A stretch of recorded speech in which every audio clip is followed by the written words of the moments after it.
You know, there's something about those late-night trips to Walmart that's always felt ... wrong to me. Maybe it's the fluorescent lights that buzz just a little too loudly, or the way the aisles stretch on forever like some kind of retail purgatory. I used to think it was just my imagination, that familiar unease that creeps up when you're re-shopping at 2 a.m., surrounded by people who look like they've crawled out from under society's floorboards. But I was wrong, dead wrong. What I'm about to share with you tonight, these aren't just stories, they're confessions, warnings, maybe. Each one happened to me, or to people I know, people who trusted me enough to share their darkest moments. And the thing that connects them all, that discovery that some places, some experiences, unlock something inside us, something we never knew we had, something we wish we could forget. They say retail therapy is supposed to make you feel better. But what happens when your therapy session reveals a power you never wanted? What happens when the mundane act of shopping becomes the moment your entire understanding of reality crumbles? Before I dive into these stories, I need you to do something for me. If what I am sharing resonates with you, if it makes your skin crawl or your heart race, hit that like button. Subscribe to Dr. Bonechill to help us reach 10,000 subscribers. Because trust me, you're going to want to hear more stories like these. And please, comment below. Tell me if you've experienced something similar. Tell me I'm not losing my mind. Because after what I've been through, I'm not entirely sure I'm still sane.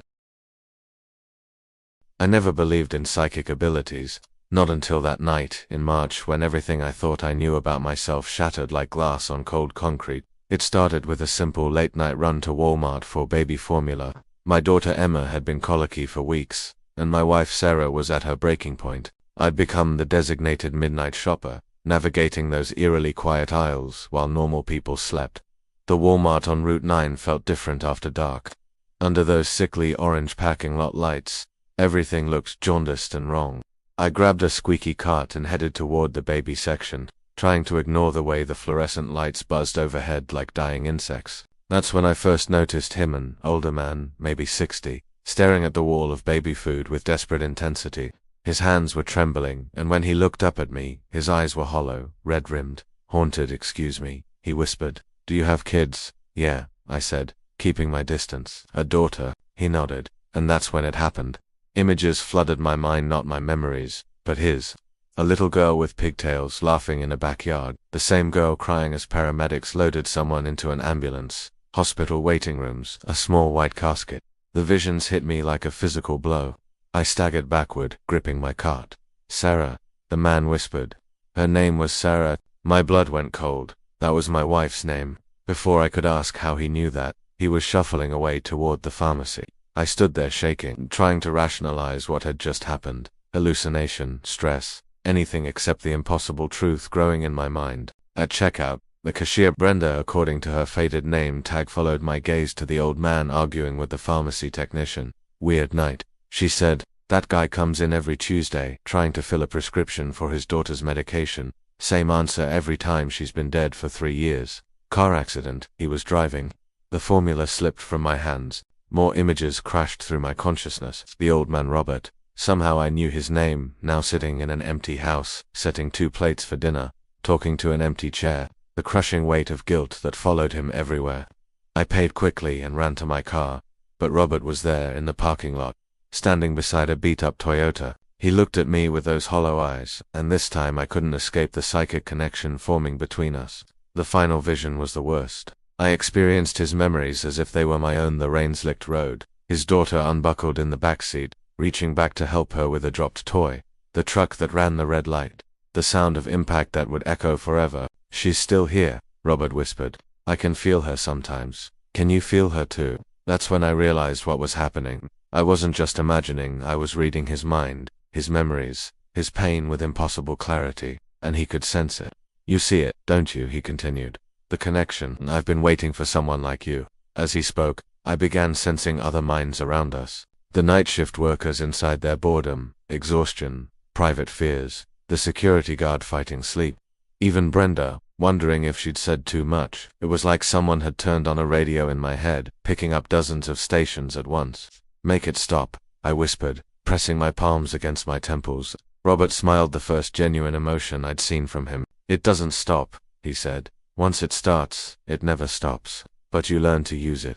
Places like this, where people are vulnerable, Desperate, that's where the barriers are thinnest, where the power chooses us. Even as I called him insane, I felt the truth resonating.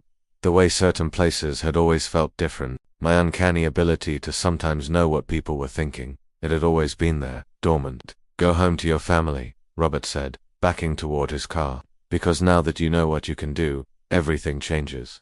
You'll feel everyone's pain now, every tragedy waiting to happen. He drove away, leaving me alone under those sick orange lights. The drive home was a nightmare. Every car, every house with lights still, and I could sense the lives inside. Arguments, despair, a teenager contemplating suicide. The psychic noise was overwhelming. At home, Sarah and Emma were asleep on the couch, looking beautiful and innocent. For a moment I let myself believe this was all a breakdown, that I could go back to being normal. But as I watched my family, I caught a whisper of Sarah's dreams. She was dreaming about leaving me, about how tired she was of being married to someone increasingly distant and strange. The formula can slipped from my hands, hitting the floor like a gunshot in our quiet house. That was 6 months ago. Robert was right, it never stops. The gift, or curse, has only grown stronger. I can read strangers across crowded rooms now.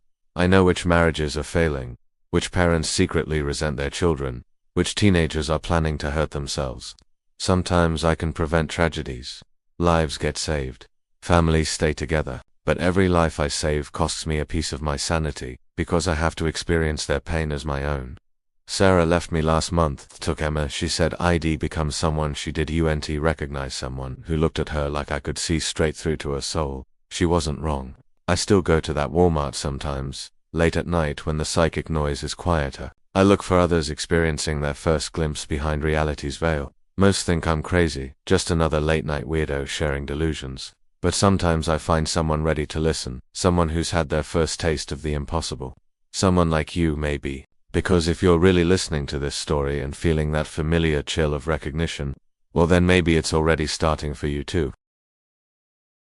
I thought I understood people. 23 years in retail had taught me to read customers the moment they walked through the door. The nervous shoplifters, the Karen types, the lost souls wandering aisles at 3 a.m., but I'd never encountered anything like her. My name is David, and I was working my usual shift at the Walmart customer service desk when she first appeared. It was a slow Thursday afternoon in November. She looked ordinary, mid-30s, brown hair in a ponytail, jeans and a blue sweater. Nothing remarkable except how she moved with absolute purpose, like she knew exactly where everything was despite never being there before. I noticed her because she kept returning things. Lots of things. First, a coffee maker with a perfect receipt. But something felt off. The receipt was pristine white paper without a crease, despite supposedly being in her purse for 7 days. Was there a problem? I asked. She smiled, but it didn't reach her eyes. It just wasn't what I needed. 20 minutes later, she returned with a bicycle. Same perfect receipt. Then a microwave, kitchen knives, a laptop. Each time, exact receipts and pristine items. By the 5th return, I was suspicious. During my break, I looked up her returns in our system. What I found made my blood run cold. Jennifer Walsh had made 847 returns in the past month. Not purchases, just returns. But the receipts were for dates when those items hadn't been in our inventory. The coffee maker, we hadn't sold that model in 2 years. I brought this to my manager Carol, expecting concern. Instead, she looked at me like I was losing my mind. David, Jennifer Walsh isn't in our system at all. She searched a database. Nothing, no record of any Jennifer Walsh ever shopping at our store. But I processed 5 returns for her today. I insisted. Carol checked my register. The transactions showed anonymous customer with invalid receipt numbers and item not found merchandise codes. Yet I had clear memories of every interaction. Take the rest of the day off, Carol said slowly. Maybe see a doctor. But I knew what I'd experienced was real. When Jennifer Walsh walked through the doors the next morning, I was ready. This time, she had a flat-screen TV. As she handed me the receipt, I memorized every detail: store number, date, transaction ID. When I looked at the receipt in my hand, it was blank, just white paper. This receipt appears to be blank, I said, voice shaking. She tilted her head. What do you mean? November 15th, 2:47 p.m., $899.99. The paper was still blank, but somehow I could hear her describing exact transaction details that had never happened. That's when it hit me. Jennifer Walsh wasn't returning real merchandise. She was manifesting returns for items that existed only in her mind. and I was the only one who could process them. The realization opened something inside me. Suddenly, I could sense other customers' intentions before they reached my counter. Mrs. Rodriguez, with her suspicious receipt, I knew she was returning something bought elsewhere. The teenager refelt his guilt over stolen merchandise. But it wasn't just dishonesty. I could sense everyone's true needs, hidden motivations, secret shames. The woman buying pregnancy tests was terrified. The elderly man with adult diapers was humiliated. The young mother was drowning in depression. Each customer became an open book. Jennifer kept returning with impossible items, and each interaction strengthened my ability until I could read every person in the store. At first, the power was intoxicating. I became the perfect customer service rep, anticipating needs, resolving problems instantly. My reviews were stellar. Customers asked for me by name, but the gift came with a price. I began to hate people. When you can see into everyone's heart, you realize how much darkness we carry.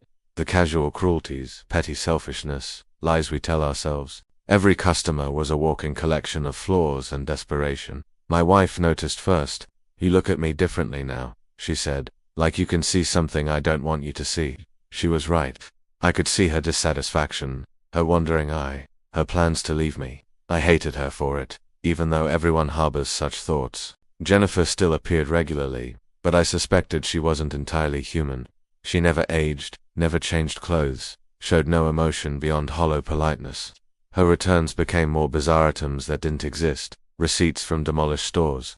I think she was some kind of catalyst, awakening abilities in people who interfaced with the public daily. 3 months later, I quit. I couldn't handle seeing into every soul, bearing everyone's private misery. But the ability followed me everywhere. I could read people like newspapers, and everywhere I went, I grew to despise what I saw. I work alone now, freelancing as a data analyst. No customer contact, no reading human darkness. But sometimes I still see her Jennifer Walsh in reflections, carrying impossible items to return. I wonder if she's still out there, visiting other service desks, awakening retail workers to the terrible gift of seeing people exactly as they are. If you work in customer service, if you think you understand human nature, be careful what you wish for, because once you can truly see into people's hearts, you might find humanity looks very different than you imagined, and some knowledge, once gained, can never be forgotten. Time isn't what you think it is. We measure it in seconds, minutes, hours, neat little boxes that help us pretend we understand something fundamentally beyond our comprehension. But I've learned the truth about time, and I wish I hadn't. My name is Kevin, and I discovered this terrible knowledge during my overnight shift at the Walmart on Cedar Avenue. I was a night stalker, part of the invisible army that restocked shelves while the world slept. It was honest work, mindless, repetitive, exactly what I needed after my discharge from the army. The routine was simple. Clock in at 11 p.m., unload trucks until 3 a.m., then stock shelves until 7. Same thing every night, same aisles, same products, same fluorescent buzz overhead. But time moves differently at night in places like Walmart. Minutes stretch like taffy, hours collapse without warning. You'd think you'd been working for 20 minutes, only to check your phone and find 3 hours had passed. Or you'd feel like you'd been stocking cereal all night, but the clock showed only 15 minutes since you'd started.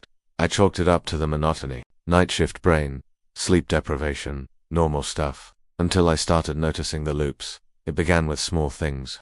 I'd stock a section of canned goods, turn to grab more boxes, and find the shelves empty again. I'd fill the same spot 3 or 4 times in what felt like minutes. Management blamed theft, claimed customers were somehow sneaking in and stealing entire cases of soup while we worked. But there were no customers. The store was locked. Then came the bigger loops. I'd spend 2 hours arranging the electronics section, organizing every item perfectly. When I returned an hour later to check my work, everything was exactly as disorganized as when I'd started. Not just messed up identical to its previous state, down to which specific items were in wrong places. The other night stalkers didn't seem to notice. Miguel, who'd been doing this job for 8 years, acted like everything was normal. When I mentioned the repeating work, he just shrugged. Night shifts like that, man. Time gets weird when you're tired. But this wasn't tiredness. This was something else. The breakthrough came during my 4th week. I was stocking shampoo in aisle 7 when I heard footsteps behind me. Heavy work boots on linoleum, the same rhythm I'd been hearing all night. I turned to see who it was, but the aisle was empty. The footsteps continued, getting closer. I could hear them clearly, someone walking directly toward me, but I saw nothing. That's when I realized the footsteps matched my own rhythm perfectly. Same pace, same weight distribution, same slight drag on the right foot where I'd injured my knee in Afghanistan. I was hearing myself. But from when I stood perfectly still, holding my breath, the footsteps stopped too. Then, slowly, I lifted my right foot and stepped forward. A second later, I heard the same step echo behind me. The sound was coming from approximately 1 hour in the past. I was somehow hearing my previous actions replaying in the same space. This should have terrified me, but instead I felt a strange exhilaration, like a scientist discovering a new law of physics. I started experimenting, creating distinct sounds and movements, then timing when they'd echo back. The delay was always exactly 57 minutes and 23 seconds, but echoes from the past were just the beginning. Within days, I learned to extend my perception forward. It started as intuition, knowing which boxes to grab before looking at the labels, anticipating which aisles needed restocking before checking them. Then it became more concrete. I could see myself working, like watching security footage, but the timestamp showed actions I hadn't performed yet. I'd witness myself stocking the pharmacy section, then walk over to find the work already completed, or I'd see future Kevin struggling with a heavy pallet and position myself to help when the moment arrived. The temporal loops were growing stronger, more complex. Past and future began bleeding into the present until I existed in all three simultaneously. I could experience the same hour from multiple perspectives, remembering it, living it, anticipating it all at once. My efficiency skyrocketed.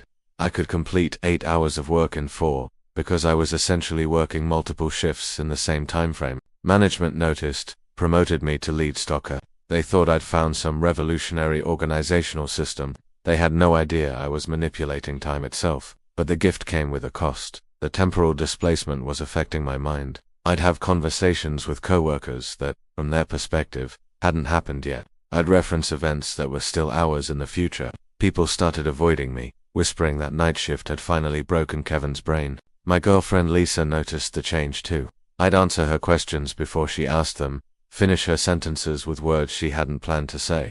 During arguments, I'd respond to accusations she was still formulating in her mind. "You're not listening to me," she said one evening. "You're listening to someone else entirely." She was right. I was listening to future Lisa, past Lisa, alternate timeline Lisas, where our conversation went differently.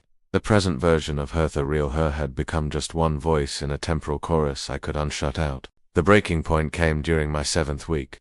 I was stocking the grocery section when I saw something impossible. A customer in the store, a woman in a red coat, pushing a cart through produce at 3 a.m. But the store was locked. No customers allowed during overnight shifts. I approached her, intending to ask how she'd gotten inside, but as I got closer, her form became translucent. She was shopping, selecting items, checking her list, but when she reached for an apple, her hand passed through it. She was a temporal echo, a customer from the day shift, somehow overlapping into my timeline. Over the following nights, I saw more of them, shoppers from hours past and hours future, all occupying the same space I was working in. The store existed in multiple time frames simultaneously, and my growing sensitivity was letting me perceive them all. I began interacting with these echoes, helping past customers find items, warning future ones about spills before they happened. I was becoming unstuck from linear time, existing as a fixed point while everything else flowed around me. But each temporal interaction drained something from me. I'd lose pieces of my linear memory, forgetting which conversations had actually happened and which were echoes. I'd show up for dates with Lisa that we'd only planned in alternate timelines. I'd reference childhood memories that belonged to different versions of myself. 3 months in, Lisa left. She said dating me was like being in a relationship with a ghost, that I was never fully present, always partially existing somewhere else. She wasn't wrong by then. I was experiencing time as a landscape rather than a river. Past, present, and future spread out before me like rooms in a vast house I could walk between at will, but living in all times meant truly belonging to none. I quit Walmart eventually, but the temporal sensitivity followed me. Every job, every location carried its own time echoes. I'd see previous employees, future renovations, the entire history of a place layered like transparent films. I work as a night watchman now, moving between locations, experiencing their temporal layers without getting trapped in any one timeline. It's lonely work, but loneliness is better than the madness of trying to maintain relationships with people locked in linear time. Sometimes I return to that Walmart, late at night when the current stockers are working. I stand in the parking lot and watch multiple versions of the building exist, simultaneously: past renovations, future demolitions, alternate timelines, where it was never built at all. And sometimes, I see myself through the windows, past Kevin, future Kevin, versions of Kevin who made different choices, all of us stocking the same shelves, living the same loops, discovering the same terrible truth about time. If you work overnight shifts, if you notice time moving strangely, if you start hearing echoes that shouldn't exist, be careful. Some knowledge changes you in ways you can never undo, because once you can see time as it really is, not a line, but a web, you might find you're no longer able to exist in just one strand of it, and living in all times means never truly living in any. Fear has a frequency. Most people never learn to tune into it, but when you manage the closing shift at a 24-hour Walmart, you develop an ear for the subtle harmonics of human terror. You have to, if you want to survive what comes out after midnight. My name is Rachel, and I learned this truth during my first week as overnight manager at the Walmart on Riverside Drive. I thought the promotion would be simple: oversee the night crew, handle any issues, keep things running until the day shift arrived. Corporate made it sound routine. They forgot to mention the things that hunt in fluorescent lit aisles. It started with the customer complaints. People shopping late would approach my office, visibly shaken, claiming they'd seen something in the store. Dark shapes moving between aisles, whispered voices from empty sections, shadows that followed them through the store. I'd walk the floor, check the cameras, find nothing unusual. Standard protocol suggested these were either pranks or sleep-deprived customers experiencing mild hallucinations. Late-night shopping attracted the desperate, the lonely, the slightly unhinged, but the complaints were too consistent, too specific, and they all described the same thing: a presence that watched them shop, growing more aggressive as the night wore on. Then I started feeling it myself. During my second week, around 2 a.m., I was doing my routine floor walk when the sensation hit me. Pure, concentrated fear, like ice water in my veins. Not my fear, I wasn't afraid of anything. This was coming from somewhere else, broadcasting on a frequency I was somehow receiving. The fear was coming from aisle 12, household cleaning supplies. I found Mrs. Chen, a regular customer, standing frozen between the detergent and fabric softener. She was gripping her cart so tightly her knuckles were white, staring at something I couldn't see. "Ma'am, is everything all right?" She turned to me with wide, panicked eyes. "There's something behind me. It's been following me for 20 minutes. Can't you see it?" I looked behind her, empty aisle, but the fear radiating from her was so intense it made my teeth ache. "Why don't I walk you to check out?" I offered. As we moved through the store, I felt the fear change. It wasn't just hers anymore, there was something else. Something hungry and patient, feeding on her terror like a parasite. That's when I realized what I was sensing, the presence itself, and it was aware that I could feel it. Over the following nights, my sensitivity grew stronger.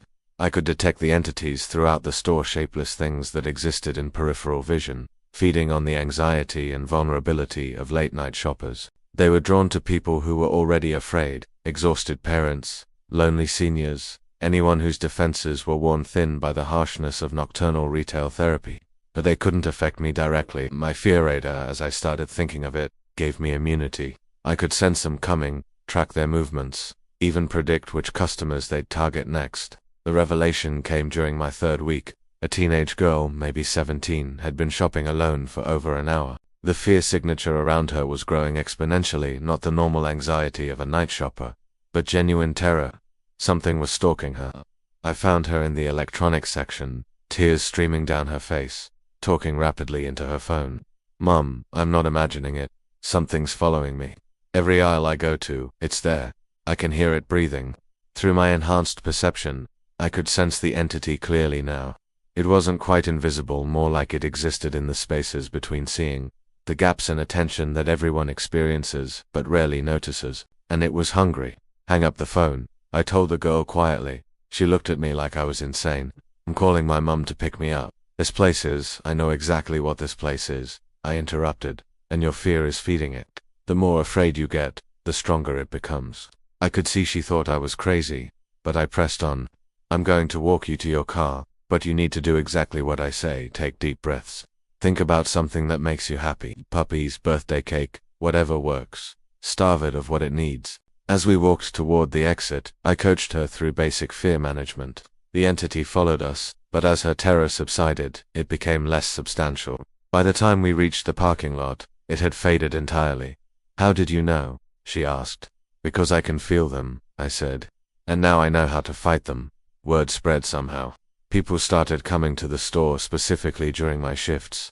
Late-night shoppers who'd heard rumors that the overnight manager at Riverside Walmart could protect them from things that shouldn't exist. I developed a system. I could sense fear from across the store, identify customers in distress, and intervene before the entities could fully manifest. I'd teach people breathing exercises, distraction techniques, anything to reduce their emotional vulnerability. The store became a sanctuary for the afraid, and I became something like a supernatural social worker. But the job changed me, constantly absorbing other people's fear, battling entities that fed on terror, maintaining psychic barriers against things that existed in the margins of reality. It was exhausting in ways that had no name. My relationships suffered. Friends complained I was too detached, too clinical. My boyfriend said dating me was like dating a therapist who never went off duty. I couldn't explain that I was protecting them from things they couldn't see, fighting battles they'd never know about. The worst part was the cumulative effect. Every night, I absorbed residual fear from dozens of customers. Their anxieties, their phobias, their deepest terrors, they all left traces in my psyche. I started having nightmares that belonged to other people, panic attacks triggered by fears that weren't originally mine. I began to wonder if I was helping people or just becoming a storage facility for their discarded terror. 6 months in, I realized the truth. The entities weren't gone, they were dormant. Every fear I'd absorbed, every terror I'd neutralized, they were all still inside me, compressed and waiting. I was becoming something like them, a repository of human fear, growing stronger and more alien with each passing night. I quit the manager position, but I couldn't quit what I'd become. The fear sense followed me everywhere. Shopping malls, movie theaters, anywhere people gathered with their anxieties and vulnerabilities, I could feel the entities stirring.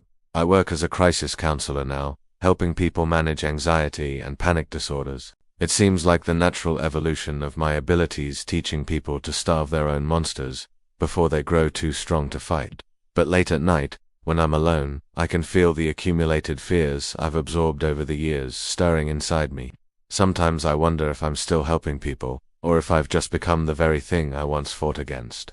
If you shop late at night, if you feel something watching you from the empty aisles, if the familiar becomes suddenly threatening, find the manager, tell them you're scared. Let them help you before your fear grows too strong to contain, because the monsters in retail spaces are real, and they're always hungry. But sometimes, if you're lucky, someone who understands the darkness is standing guard, keeping the things that feed on fear from consuming us all. Even if that vigilance slowly transforms the guardian into something that's no longer entirely human. Closing call to action. These stories, they're more than just entertainment, aren't they? If you've listened this far, if you've felt that familiar chill of recognition, then maybe you understand what I'm really sharing here. These aren't just tales, they're warnings, confessions, calls for help from people who've crossed lines they didn't know existed. If these stories have resonated with you, if you've experienced something similar, or if you just appreciate the darkness we've explored together tonight, please hit that like button for Dr. Bone. Subscribe to help us reach 10,000 subscribers, because there are more stories like these, more truths hiding in the shadows of ordinary places. And please, comment below. Tell me about your own experiences. Tell me I'm not alone in this. Because sometimes the most important thing we can do is remind each other that we're not crazy. That the strange, the inexplicable, the terrifying, it's all real. And maybe, just maybe, sharing these stories helps us survive them. Until next time, this has been Dr. Bonchel. Stay safe out there, especially during your late-night shopping trips.